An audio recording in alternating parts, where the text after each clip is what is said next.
السلام عليكم ورحمة الله وبركاته. أعزائي طلبة الصف التاسع، اليوم سنقوم بشرح المقارنة بين توصيل المقاومات على التوالي وتوصيل المقاومات على التوازي. دعونا بشكل سريع نتطرق ونستخدم برنامج محاكاة لتبسيط المفهوم بشكل سريع. دعونا نلاحظ هذه الدائرة. لدينا مقاومتين أو 3 مقاومات موصلات على التوالي. سنشغل الضارة. لاحظ معي عزيزي الطالب، التيار يتحرك من الموجب وهكذا، ثم المقاومة الأولى والثانية والثالثة لم يتجزأ التيار، هو التيار المار في الأولى هو المار في الثانية هو المار في الثالثة، كما نلاحظ بالدارة هذه. وبالتالي هذا التوصيل نحكم عليه بأنه توصيل على التوالي. ومن مميزات التوصيل على التوالي أن التيار الكلي هو نفس التيار رقم 1 هو نفس التيار رقم 2 هو نفس التيار رقم 3، لأن تاء الكلية تساوي تاء 1 تساوي تاء 2 تساوي تاء 3. الحاجة الثانية التي لابد أن تعرفها أن فرق الجهد على المقاومة، فرق الجهد الكلي يتوزع على المقاومة الأولى والمقاومة الثانية والمقاومة الثالثة. يعني فرق الجهد الكلي يساوي ج1 زائد ج2 زائد ج3. الشغلة الأخيرة حساب المقاومة المكافئة الكلية للدارة التي أمامك في حالة التوصيل على التوالي. م الكلية تساوي م1 زائد م2 زائد م3. الآن سنتطرق إلى التوصيل على التوازي. لاحظ معي عندما نقوم بتشغيل الضارة، ها هو التيار يتحرك من القطب الموجب. عند التفرع هون نلاحظ أن التيار بدأ الانقسام، تفرع المقاومة 3 والمقاومة الثانية والمقاومة، ثم تجمع في النقطة هذه ودخل إلى القطب السالب إلى البطارية. إذا نلاحظ هنا تفرع التيار.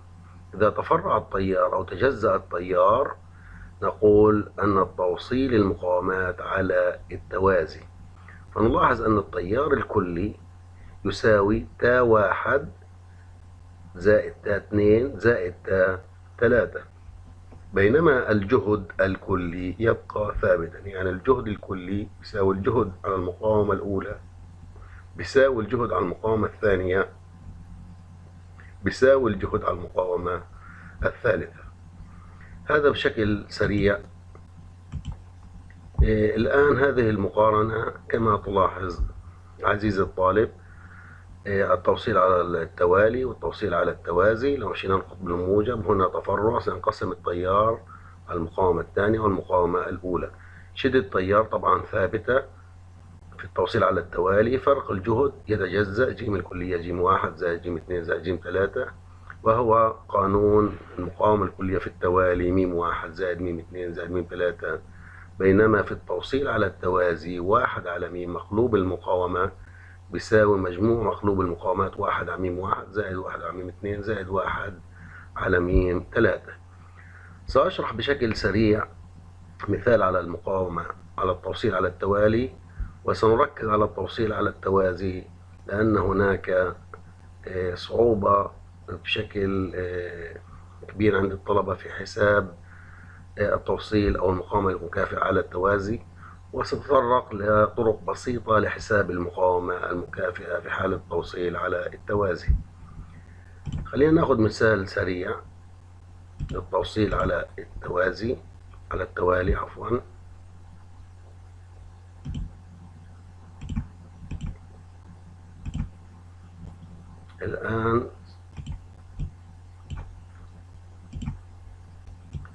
الآن لدينا مقاومتين أي كما نلاحظ.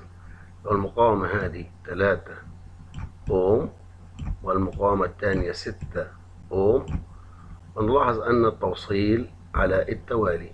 المقاومة الكلية هنا حتساوي م1 زائد م2 وتساوي تعويض 3 زائد 6 ويساوي 9 أوم. جمع بسيط ومباشر. 3 زائد 6. نلاحظ أن المقاومة الكلية قد زادت في حالة التوصيل على التوالي. دعونا ناخذ مثال سريع للتوصيل على التوازي ثم نتطرق لطرق مبسطة. لو رسمنا مقاومتين على التوازي، هي مقاومة وهي مقاومة وهي البطارية،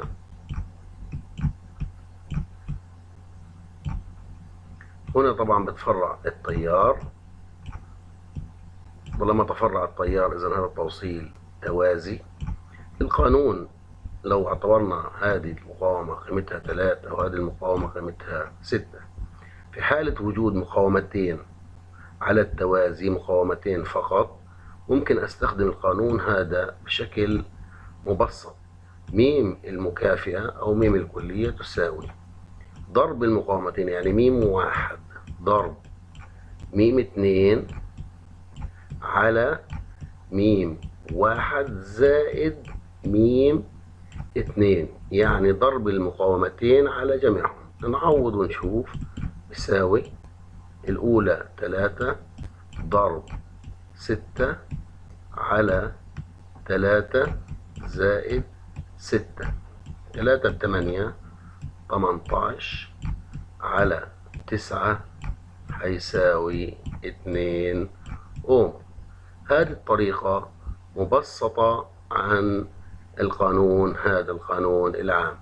في حالة وجود مقاومتين نضرب ميم 1 ضرب ميم 2 على ميم 1 زائد ميم 2 يساوي، بعدها بنعوض 3 ضرب 6 على 3 زائد ضرب مقاومتين على جمعهم ويساوي 18 على 9 ويساوي المقاومة الكلية 2 أوم. نلاحظ أن المقاومة الكلية والمكافئة للمقاومتين قيمتها قلت بشكل كبير جدا.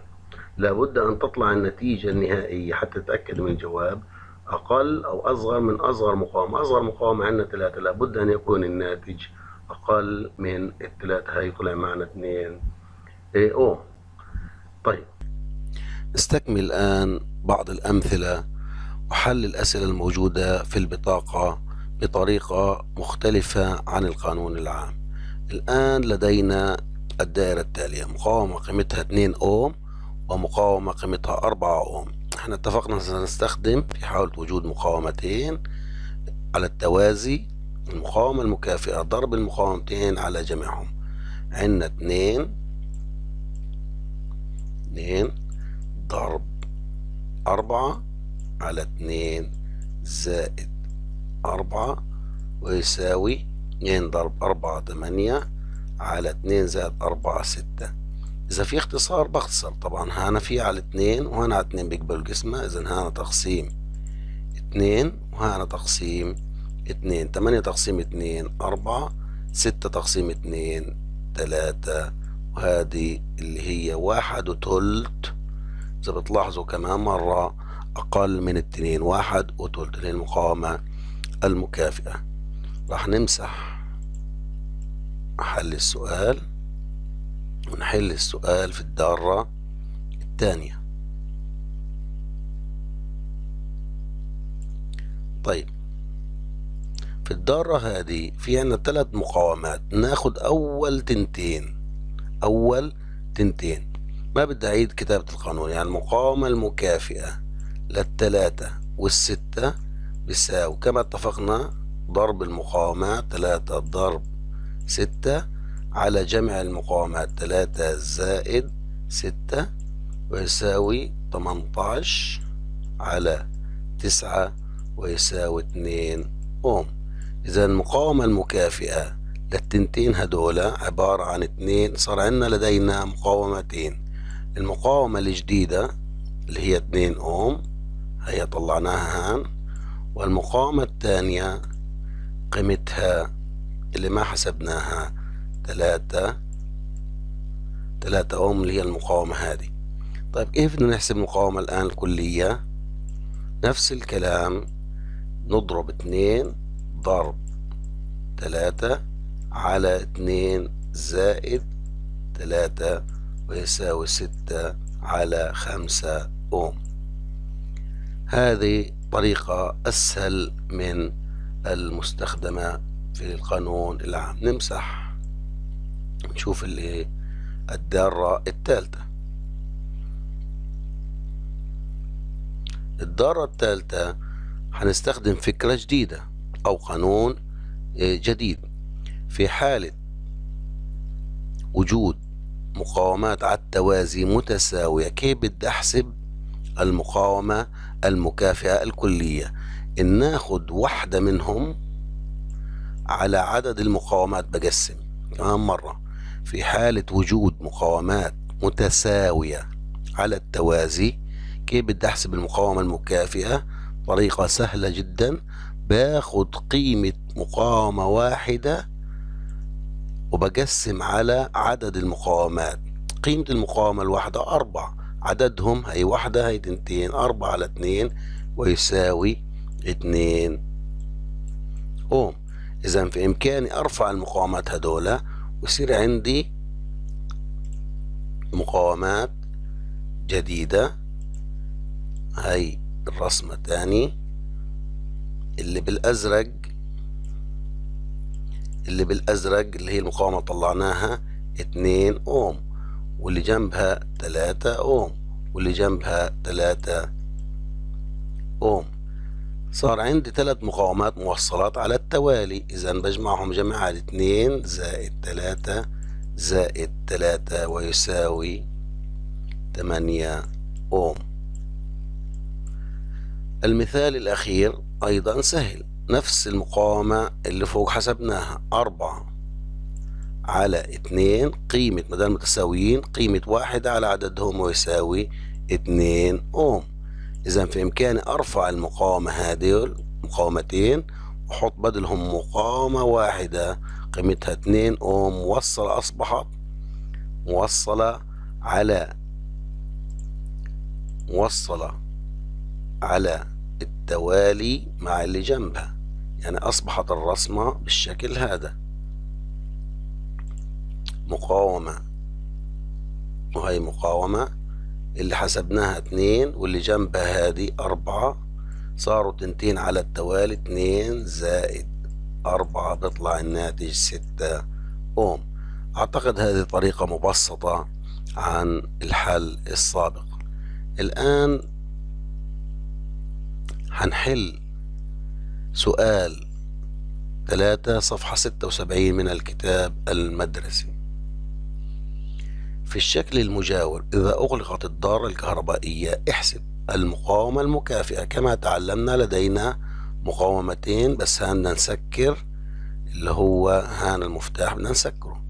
طيب 2 بمشي مع الموجب، في عندي أميتر، عندي التفرع هنا في انقسام للتيار. إذا لازم أحدد نوع التوصيل حتى أستخدم القوانين المناسبة. لابد أن أتذكر في حالة التوصيل على التوازي 3 شغلات. أول شغلة إنه التيار يتجزأ على المقاومات أو ينقسم، أي هنا تنقسم وهنا تجمع. الشغلة الثانية أن الجهد متساوي، يعني الجهد الكلي بيساوي الجهد هان بيساوي الجهد هان. الحاجة الثالثة اللي هو كيفية حساب أو قانون المقاومة المكافئة. سنستخدم القانون اللي استخدمناه في الأول.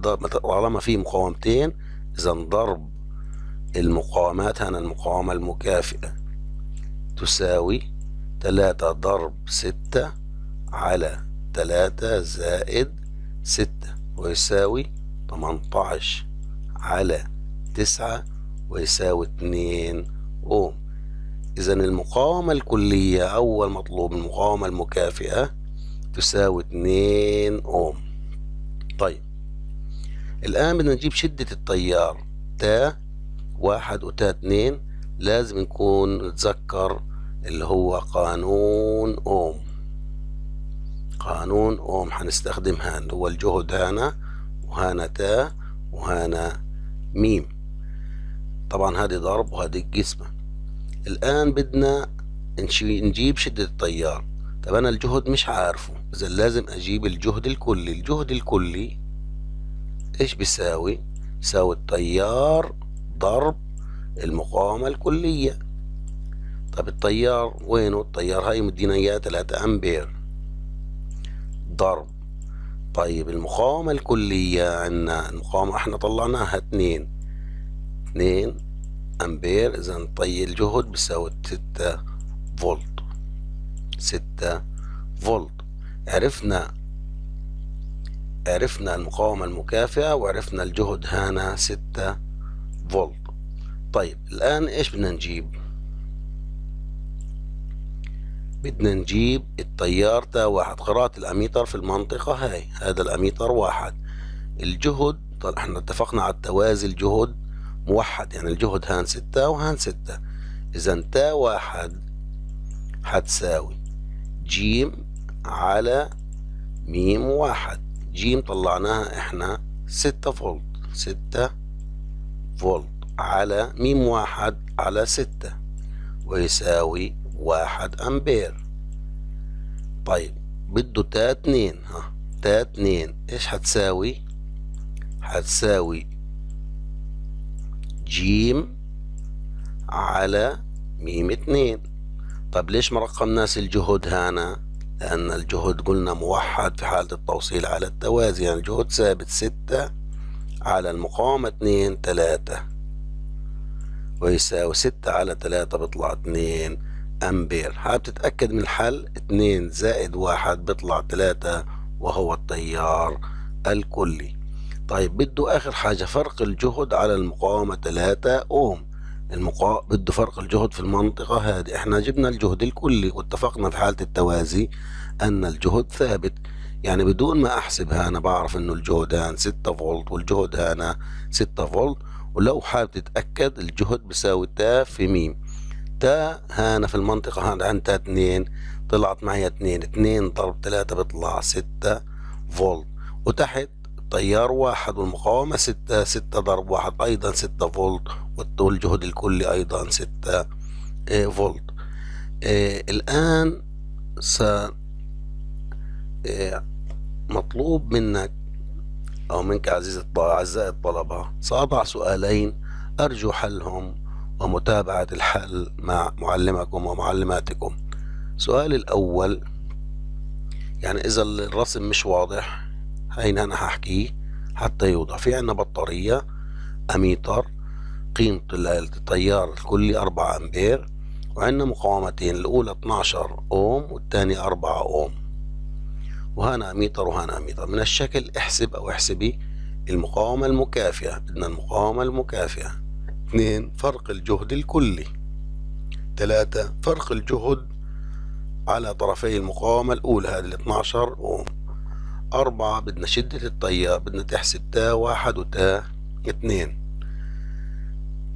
السؤال اللي بعديه يا ريت تحلوه لحالكم.